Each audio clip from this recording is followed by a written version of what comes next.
presentation, I plan to reflect on my experiences during a class I took called Academic Success in the Digital University. My name is Victoria Vasquez, and I'm a sophomore at the University of Texas at Austin.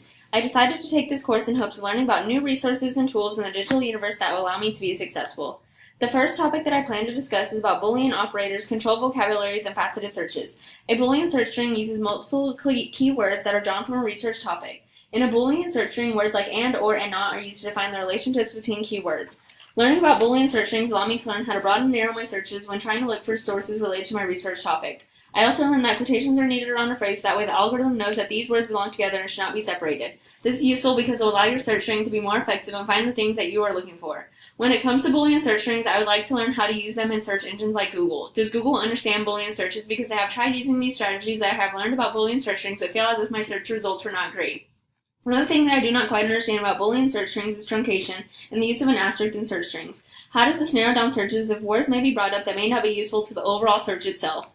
Another topic that was covered in this course was information security basics. This topic covered the basics of securing and protecting your personal information online, such as creating strong passwords, keeping your passwords safe, using multiple-factor authentication, along with much more.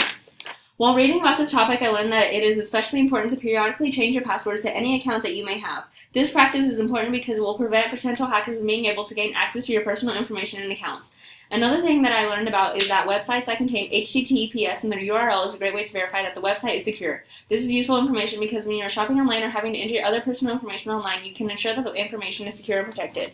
I feel like this topic is so important that I found other things that I wish to learn more about. One thing is to learn more about phishing scams. I want to learn more about ways in which you can tell if something is a scam or not. This also goes for Wi-Fi and other things, which is something I wish to learn more about to protect myself and my devices. Is there something specific that you can look for in the network information that will allow you to determine whether or not the Wi-Fi is safe to use on your device?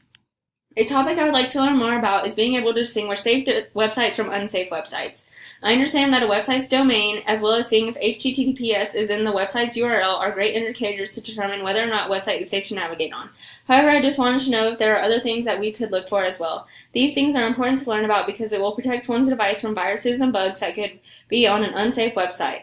Overall, learning about what makes a safe website safe and what makes an unsafe website unsafe is important to safer web browsing.